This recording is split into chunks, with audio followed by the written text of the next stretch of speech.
Hi everyone, this is audap. Let's continue our game of Fatal 12 on Nintendo Switch. じゃあまた上に戻してくるね。 As soon as those words fall out of my mouth, someone new walks through the door, an actual customer. Not one of the regulars though, a woman with a suitcase, likely a tourist from abroad. She ends up asking where her hotel is, which is apparently closer to Shinjuku. I end up telling her that she's come a bit too far out. Apparently she's come to Japan alone to tour all the famous temples, but is in a bit of a pinch since she can't understand the language. Once I tell her where to go, she thanks me and goes on her way. She doesn't order anything, but she is kind enough that I can forgive her.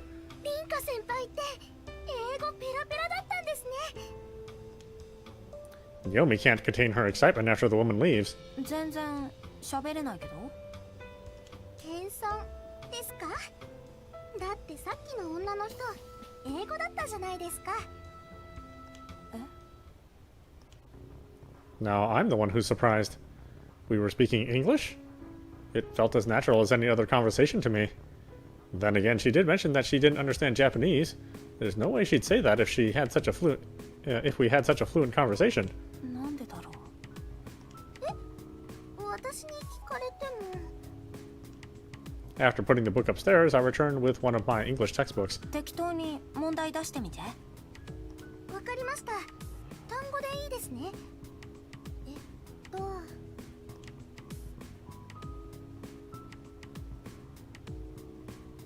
She throws some questions at me like I asked, and lo and behold, I can barely answer them. ね、私英語できないでしょ。確かにそうですけど、ちょっとだけ先輩が心配になってきました。She tries to be as polite as possible when pointing out my inadequacy. Funnily enough, she didn't even have to look back at the textbook for the last few questions. It's worth noting that, while studying isn't exactly my forte, English is a subject I struggle with more than others. Yeah, you tell me, sister. Yeah. そうなると、さっき先輩が話せてたのが余計に不思議です。It felt like I was having a regular conversation, so if anything, I'm more dubious about whether or not Naomi's right. I doubt anything will come from thinking over it now, so I'll pay more attention the next time a foreigner comes along. それでリンカ先輩、せっかく来たので、今日もコーヒーをいただいてもいいですか？もちろんお金は払うので。いいけど、いいの？はい。先輩の入れてくれたコーヒー、私とっても好きです。The smile on her face is almost blinding as she speaks. I can feel my cheeks warming to a bright red. It's hard to describe the happiness those words instill in me. It might actually be the first time anyone's said that to me, considering I mainly serve regulars. They typically compare me to my gran, which isn't all bad, but they've never praised me as an individual. That's why I can't help but be taken aback by what she said. Enough so that I struggle to give her a proper response, let alone thank her for it.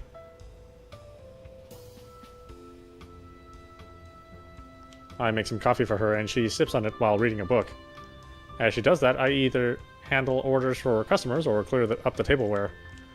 Once an hour has passed, Naomi gets her things together and comes over to the register. I feel bad about taking money from a junior, but she seems satisfied enough. あ、そういえばさ、ゴールデンウィークの最終日は暇？日曜日なんだけど。空いてます。どうしてですか？真央と美晴とスターダストキングダムに行く予定でさ、奇数だとアトラクションに乗るときとか一人余っちゃうかもだから、偶数の方がいいねって話をしてて、よかったら行かない？スターダストキングダム、リンカ先輩たちと行きたいです。うん、じゃあ決まりだね。みんなに伝えとく。チャットのグループも作っておくよ。あ、でも三島先輩大丈夫ですか？美晴？ナオミも仲いいと思ってたけど、なんで？こっちは気にしなくていいよ。ナオミの予定と、あとお小遣いさえ良ければ。はい。ならいいんですけど。I'm not quite sure why she's acting so reserved in regards to Miharu, but at least she's willing to join us. I get back to work after seeing her off.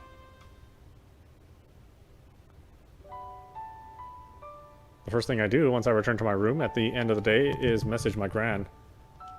Seems like she's willing to think up a recipe for us. The book doesn't ring any bells for her, though. Seems like there are several books here with similar bindings, but they're just plain old books. I'd be lying if I said I wasn't curious about them, but that isn't enough to make me want to search through my gran's room. Now I need to figure out what to do with this one. Might as well sell it. I'm assuming I have to take a look inside to continue the game. Actually, Naomi did mention that there are some cards inside. Might as well have a look.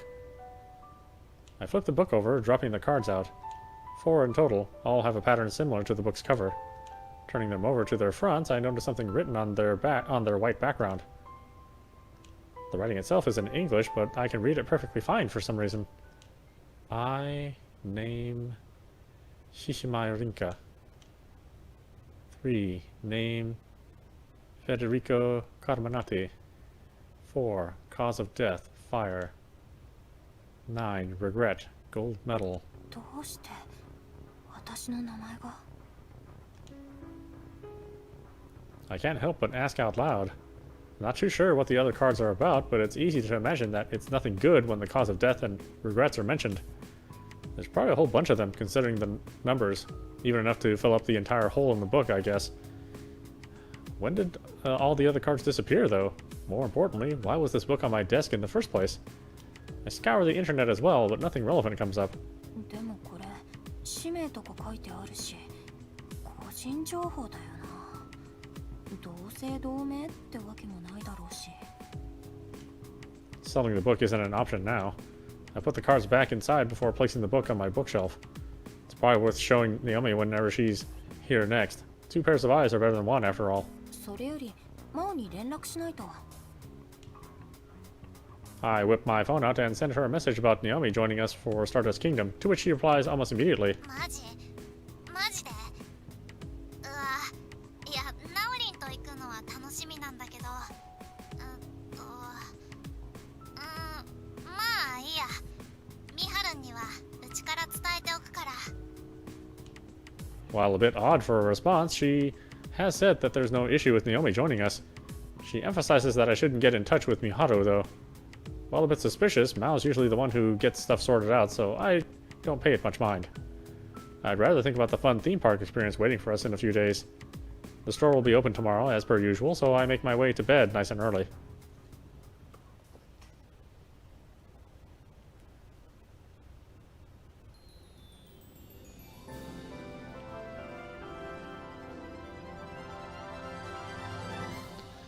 One hour after the park opens, we finally pass through the hellish queue to get in. We came an hour early, but it turns out others came even earlier than that. Well, at least we didn't have to wait in the line for tickets, thanks to asking Mao to pick them up beforehand. Still, we totally underestimated how busy it'd be during Golden Week. いややっと入れたねとりあえず撮っておく She doesn't even wait for a response before snapping some pictures. Some with me, some with Miharu, some just by herself. 写真撮ってばっかりだと電池なくなるよモバイルバッテリー持ってきてるから大丈夫せっかくだから凛花と撮りたいなならみんなで入ろうよそれもいいけどせっかくだしミハルンとリータンのツーショットもいただき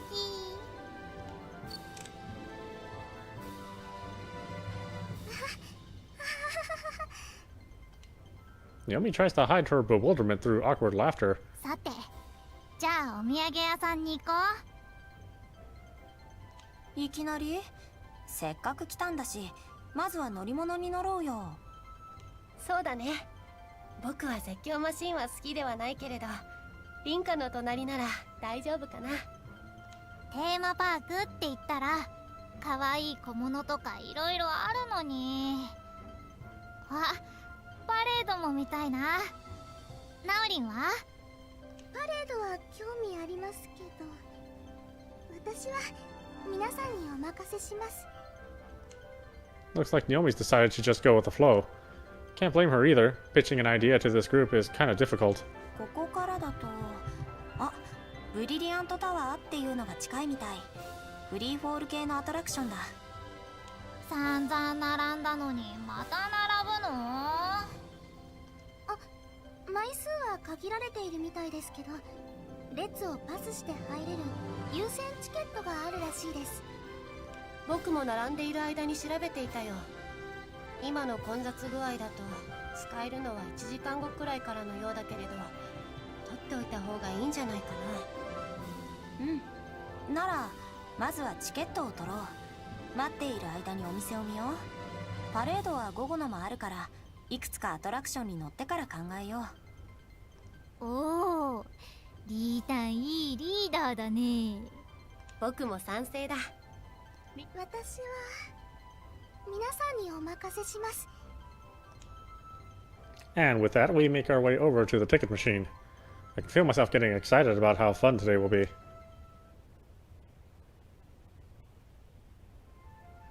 The sky is pitch black when closing time looms near, allowing all the fancy illuminations to light up the park. Me and Miharu take a rest on one of the benches near the entrance, since Mao and Naomi split off from us to buy something they forgot to get earlier. で、よく見たらカップルだらけ。どうする？移動する？ Hardly surprising, considering we're at a theme park on a holiday. Still, it feels awkward sitting around people who are openly flirting with each other. I try to get up so we can move elsewhere, but Miharu grabs onto my sleeve and stops me. いいよ。このままで。もうしばらく。Okay then. わかった。嬉しいな。凛花が素直にうなずいてくれるのは珍しいからね。It's not that often that she wears such a shy expression either. She's not normally a lot more outspoken, but something seems to be on her mind right now. Soon after, people start to gather around us to see the impending parade. Seems like we picked a pretty good spot by coincidence, judging by the number of onlookers. The only issue is that it'll be hard to meet back up with Mao and Naomi if it gets any more packed, so I try to move again. Miharu maintains her refusal to let go of my sleeve, though, and I fail to find the words to make her stop. The silence between us continues. This isn't normal. People tend to get the wrong impression about her, since she rarely talks to anyone other than us, but she actually has a great sense of humor. She enjoys talking about the most meaningless stuff, too. And yet, here we sit in utter silence, looking a bit shy, but there's determination in her expression as well, so I can't bring myself to say anything. The park staff sets up barricades near the bench during this time to make sure no one can get in the way of the parade before they start to organize people into lines. We could just stay seated, but doing so while the rest of the crowd waits around all excited feels too awkward. We speak at the same time, possibly because we're thinking the same thing. 何？凛花の話から聞きたいな。今日楽しかったねって、それだけ。とても楽しかった。せっかくだからこのままパレード見ちゃおうか。マオにはチャット送っておくよ。そうしてくれると嬉しい。僕は遊園地に来るのも初めてだし、夜にパレードを見るのも初めてなんだ。だから興味があるんだよ。あまり家族で外出を、それも夜に遊びに行くなんてなかったからね。そうなの？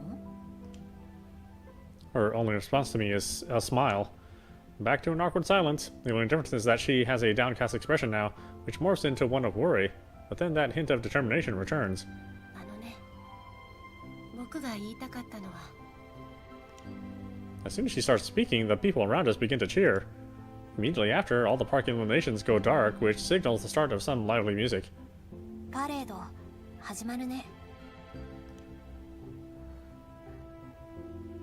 そうだね。The sheer amount of noise coming from the parades makes it impossible for us to talk while it's going on. Regardless, just seeing it is enough for me. It's one of those things you can just sit back and appreciate. The parade comes to an end about half an hour later. Part of me is still entranced even after the park illuminations spark back on. Once most of the people who've come to see it move on, I tell Miharu that we should go too.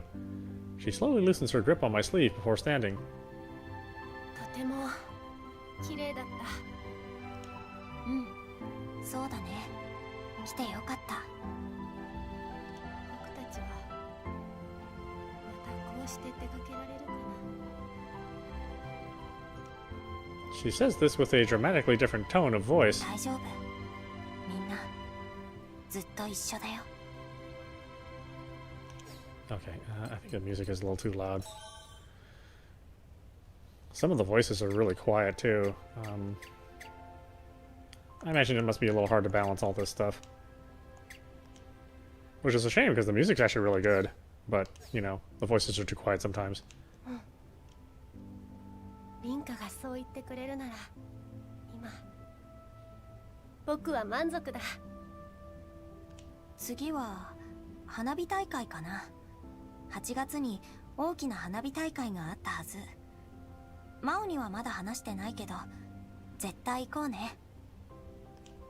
I make sure to emphasize that we should all go. 必ず。 She replies with one clear, simple word. So clear, in fact, that it worries me a little. Normally you wouldn't be so firm about planning a night out with friends. My phone vibrates. Mao has just sent me a message, and when I turn around upon reading it, both her and Naomi are walking towards us. あ、来たよ。行こう。みはる？あ、すまない。少しぼーっとしていた。そうだね。合流しよう。 I wave to the two of them over as she says that.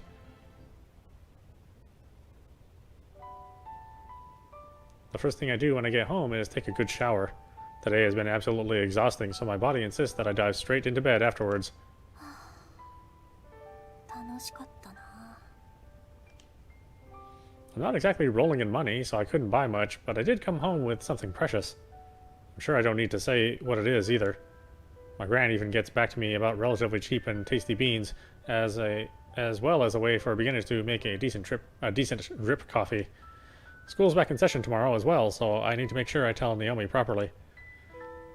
Or teach me Naomi properly. Once I hop into bed, my eyes are drawn to a certain book on my bookshelf.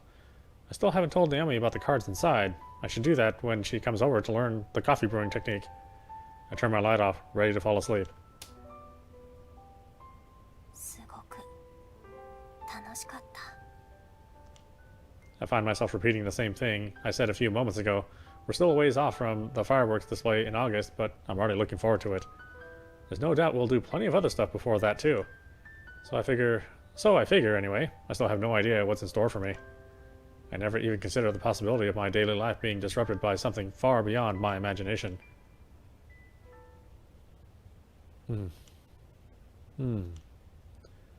Morning already? It doesn't feel like I've been asleep very long, but that might just be because I was so exhausted last night. ごきげんよう。運命の奴隷の皆様。あら？最後のお一人ですわね。一番様？ I am wrong. I haven't woken up. This is the same thing that's been happening to me these last few days. I'm still asleep, yet conscious for some reason. Slowly but surely, I open my eyes.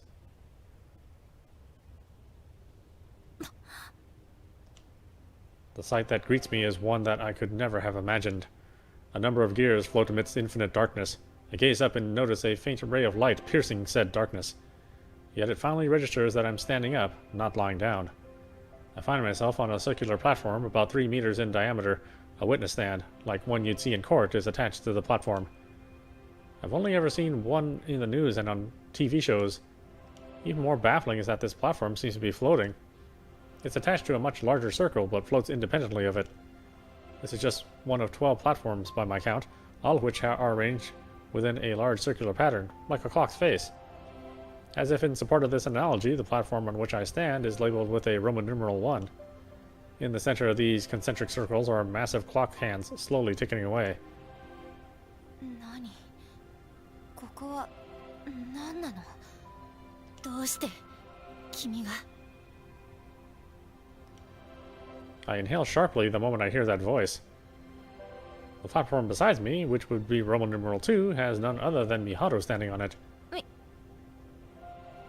一番様？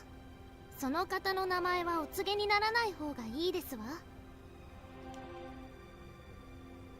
A voice I don't recognize stops me. I look in the direction from which it comes, only to see a small girl with white hair. 床のないところを歩いている。unlike the rest of us, she isn't standing on a circular platform. She is walking around on nothing at all. She takes another step forward, stopping on the subsection attached to our platforms, attaching our platforms together. The hem of her skirt flutters up slightly, which reveals her slender thighs. Her hair is as fluffy as her clothes, the latter of which resembles the attire worn by a foreign noble. The hat nestled on her tiny head is kind of cute too. Our eyes meet as we turn to face one another. あなた様にも説明をして差し上げたはずですけれど、警戒心のないお方ですわね。あなたは。私は運命の女神パルカ。女神の選定を取り仕切る管理者であり、あなた方人間の上位にあたる存在ですわ。これも一度お伝えしたはずですけれども。は？ごめん、何の話？ She grins after taking a quick glance at me, almost as if she's connected the dots. なるほど。どうやらあなたは死のショックで記憶が一部抜けてしまっているようですわね。面倒ではありますが、そうですね。もう一度私が説明して差し上げましょう。説明？死のショック？ごめん、そもそも全然意味がわからないんだけど。あなた様のためを思ってのことなのですけれど、黙って聞いてくださいます？ She sighs again, obviously unimpressed. Putting aside whether or not everything she's saying is true, I can't say I'm fond of being spoken down to like that. そうか。君は忘れていたから、この数日間普通でいられたんだね。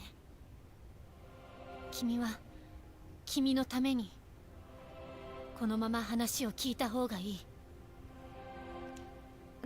でも言い方を変えよう。そうしてくれ。わかった。よろしいかしら。もしよろしければ他の皆様もおさらいしてくださいな。While I couldn't get a good look, aside from Miharu and myself, there were 10 other people standing at each individual platform. She makes her way along a clock hand to the center of the clock face. She continues her explanation, mid-step, her tone as elegant as they come. 女神の選定、それはあなた方因果の時を等しく持つ方々が各々の死の運命を回避するための儀式ですわ。先ほども申し上げましたが、私は運命の女神パルカ。これより12回の日曜日という本日を除くと残り11回の短い間ですが、以後お見知りおきを。She reaches the center of the clock by the time she finishes her self-introduction. She then stands tall, pinches her skirt, and bobs a curtsy to us before continuing her explanation. まず皆様についてお話ししましょう。選定の終了にあたる12週間後、あなた方12人は同じ瞬間同じ場所にいるはずでした。けれどもその結果にたどり着くことなく、あなた方の命はついえてしまったのです。場所こそバラバラでもくしくも全く同じ時間に、皆様が死を迎えたその瞬間こそ因果の時。 The juncture of causality. Okay. Call it whatever you want, but I'm struggling to keep up. If what she's saying is true, then me and Miharu, not to mention the others here, we're dead. Confused though I may be, I listen to what this girl has to say. 因果の時において場所は重要ではないのですわ。だから現実世界での皆様は別々のところにいらっしゃいますけれど、こうして同じ場所に集っている。死の瞬間、形而上の存在へと昇華することで、皆様の意識は現実から乖離したのです。もっとも生きている間も時々は形而上へと意識が移動することがあったでしょう。人はそれを時に夢と呼ぶ。だからここは夢の世界と呼びましょう。夢の世界。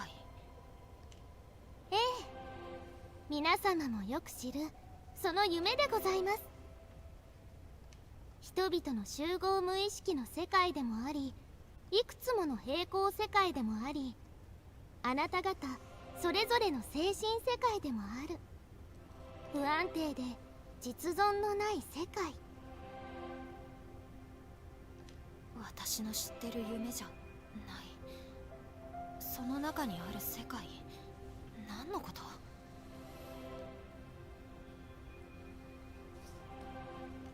ですからあなた様のようなただの人間には知覚することができないのですわ。だからこそ存在するかも不確かな世界をあなた方が認識できるように、私はこの運命の大広間を作って差し上げました。 I take in my surroundings. No walls, no ceiling. Calling this place a court does feel fitting considering how odd it is. 運命の大広間。この場所の名前。理解できないものを理解しようとしない方がいい。僕だって理解なんてできていないさ。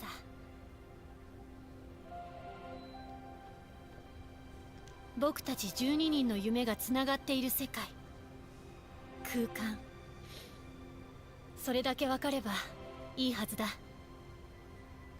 その通り。さすが2番様は賢いでございますね。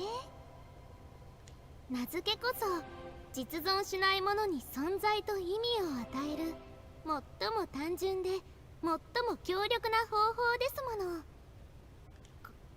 ごたくはいい。早く指名させろ。 A man's voice cuts in as if to silence Parsa. The voice originated from the platform to my right, emblazoned with the Roman numeral 12.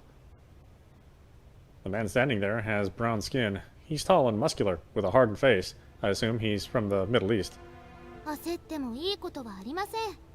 説明はここからが大事なのですから。 She gives a stern yet composed warning. The man, seeming to realize that there was little point in arguing back, simply lets out a tut, then crosses his arms. The odd thing about all this is that both him and Parsa are speaking perfect Japanese, but I chose not to bring that up and instead wait for Parsa to continue. 話を戻しましょう。皆様にはもう一つの共通点がございます。それは女神の選定の参加者となったことでございます。女神の選定とは皆様に訪れた運命を変える儀式。あなた方12人の中でたった一人だけが運命の先に進めることになるという儀式です。運命の先。ええ、皆様にはすでに運命の終着、死が訪れています。その先、つまりご自身の死がなかったことになるということでございます。それ以外の人は、他の11人はどうなるの？脱落する。本来の死の運命に戻っていくのです。つまり現実世界では命を落としていることになる。すでに皆様の運命は改変されている。因果の時に訪れた死がなかったことになっているでしょ。選定の期間は最長で12週間。この期間中、あなた方は断りを外れた存在です。この女神の選定以外の理由で死ぬことは決してない。死なない程度の怪我ならしてしまうかもしれませんけれど。 Parsa returns her gaze to me, then continues. さあ、おまぬけの一番様、これであなたもこれから何が始まるのかお分かりでしょ。12人が殺し合う。 Hold on a second.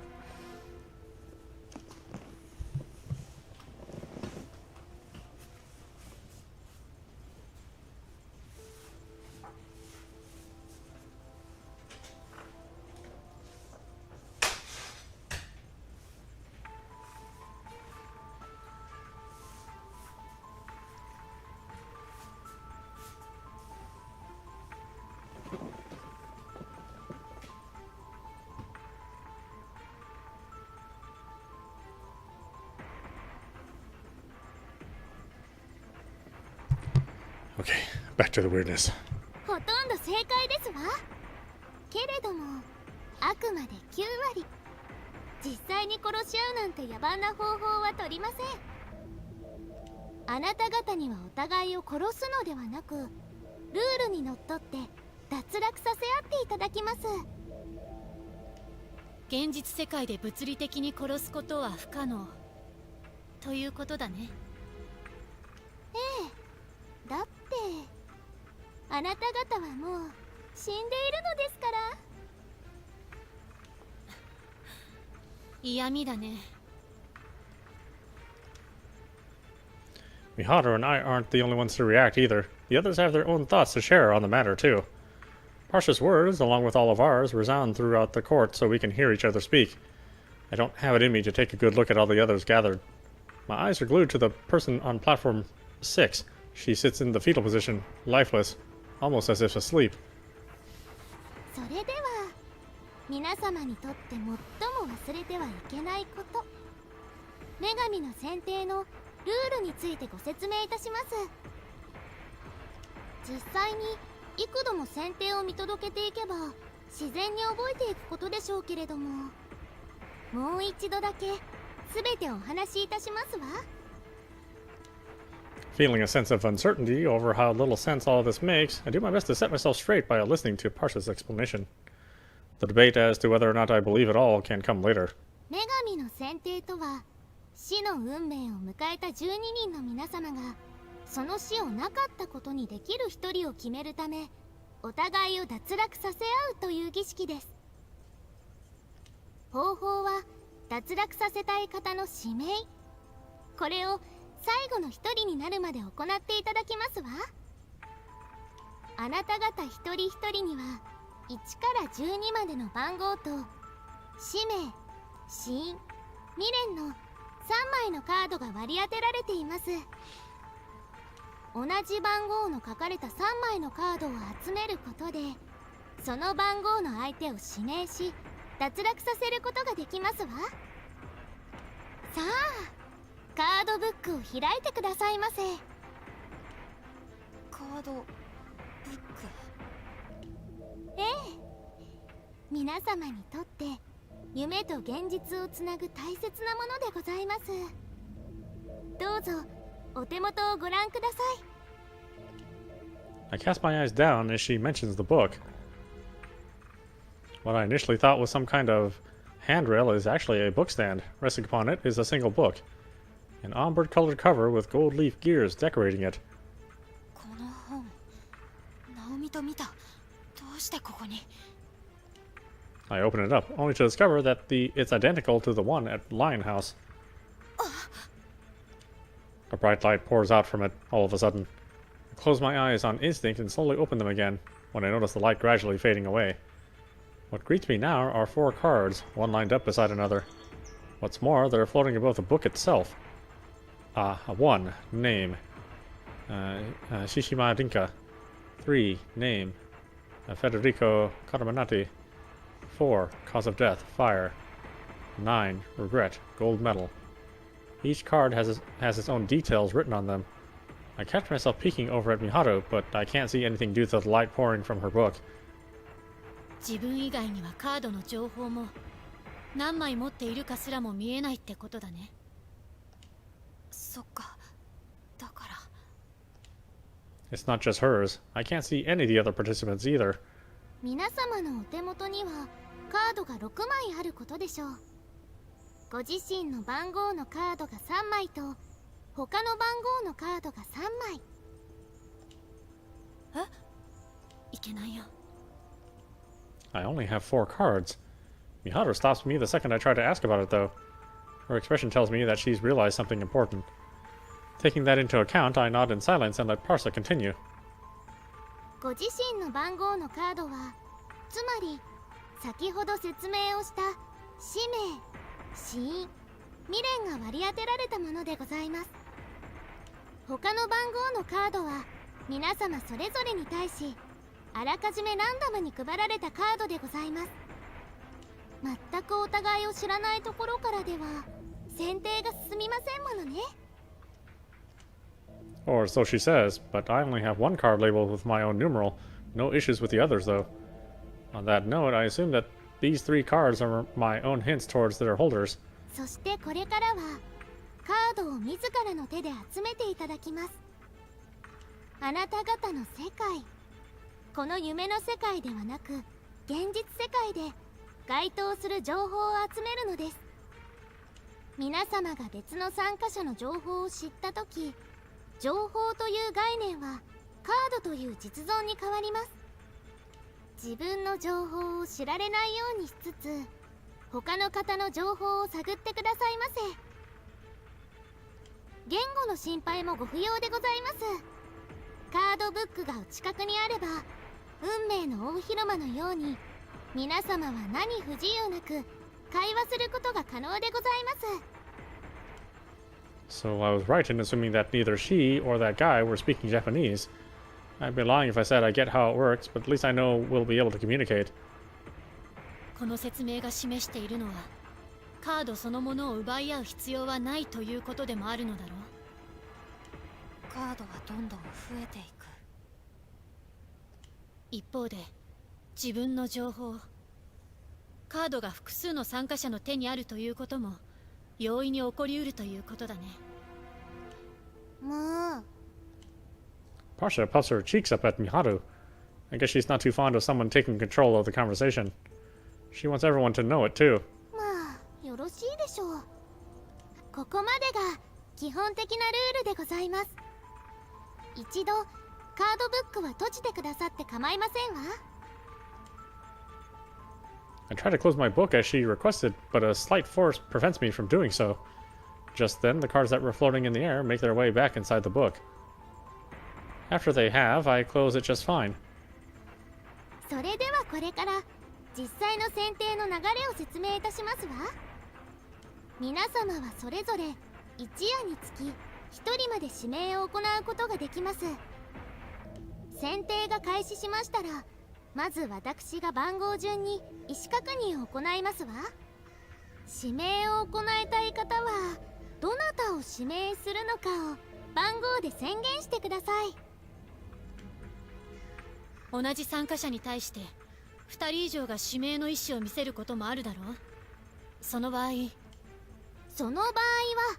名の優先権の奪い合いが発生いたします。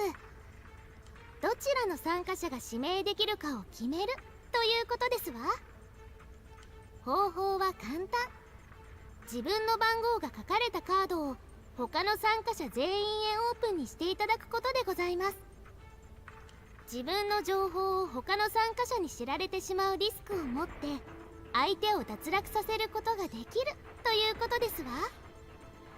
より多く自分のカードをオープンにした方が指名の優先権を取得することができます。ただしお察しの通り、お二人とも同じ枚数のカードをオープンにしている状態ではその指名は無効になります。自分の情報を他の参加者に見せてまで相手を脱落させる意味ってある？さあ、それは参加者の皆様が決めてくださいまし。ただし相手を脱落させた場合、脱落した方の持っているカードの中から1枚を選んで取得することができますわ。もちろんこれは指名の優先権などには関係なく、どんな場合にでも相手を脱落させた方がカードを1枚取得することができるというルールですけれど。知りたい情報を持っていると見込んだ相手をあえてリスクを抱えて脱落させる意味はあるということだね。そんな、それじゃあ It may have a fancy name like Divine Selection, but this is just like any other ordinary game. The only difference is that our futures are at stake, which means there's only one risk we take on. 3つの情報を知られたらおしまいってことでしょ。そんなの防御策というのがあるのだろう。ええ、その通りでございます。指名を受けた方が指名を宣言した方のカードを3枚持っているとき、その3枚のカードを捧げることにより指名を防御することができますわ。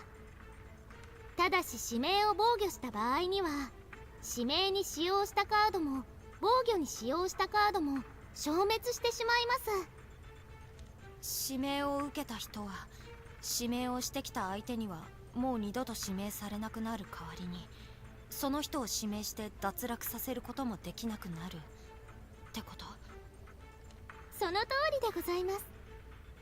ただし指名を宣言した方には防御を打ち破る権利もございます。指名の優先権を取得するときと同じように、ご自身のカードを他の参加者にオープンにしていただくことで相手の防御を破壊することができるのです。 So, you're putting your own information, your life, at risk once again. At the very least, it's simple enough to understand. もし指名をできない人同士が最後の2人になったらどうなるの？お互い。はて、そんなことがありえるのでしょうか。もしその時が来たらご説明いたしましょう。 She makes it clear that she has nothing else to add. I try to interject, but she ignores me. There'd be no end to this if we tried to identify all possible scenarios, to be fair. And I'm struggling to keep up with things as it is. さて、指名の流れと指名に関するルールも説明いたしました。残るはそうですね、指名を行う順番でしょうか。 She then explains the order we go in, which is the number order of the numbers inscribed on the platforms we stand on. Then, as if she remembered something in particular, Parsha says a few more things. もう一つお忘れにならないでいただきたいことがございます。それは皆様が脱落した時、世界は本来の形に戻るということ。本来の運命、因果の時に命を落とした世界に書き換わっていくということ。世界が書き換わる時には当然運命が巻き戻ります。選定期間になしたことが失われる。皆様の行動はなかったことになります。脱落するまでに何かをしても脱落したら全てゼロということだね。ええ、どのように運命が書き換わるのかは自らの目で見届けてくださいな。ご自身が脱落しなければですけれど。こんな、これは。 Against all odds, I was able to keep up with Parsa's explanation. That all of us are dead right now. That out of the 12 of us, only one of us will live. That we have to gather information in the real world to eliminate the other participants. I absolutely cannot forget these rules. And yet, I still can't parse any of this as real. Not the scenery that extends before me, nor the words of this tiny goddess. さて、それでは最後に相手を脱落させた後の。いい加減もういいだろう。 The same voice that interrupted her earlier speaks out again. Just as he does, the seemingly lifeless woman shoots straight to her feet. いや、やめて。始まったら私やだ、ビル、助けて。黙れ。女神、君もこの調子では話を続けられないだろう。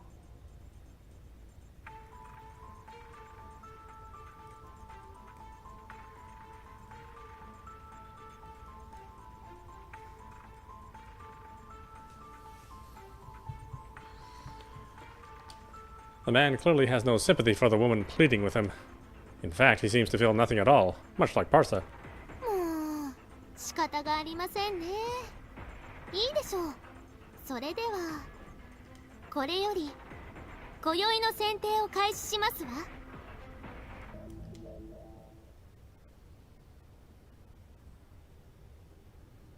I can't recall much of what happens next.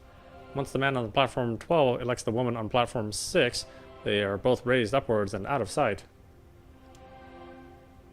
Not long after, platform 12 descends with the man on it.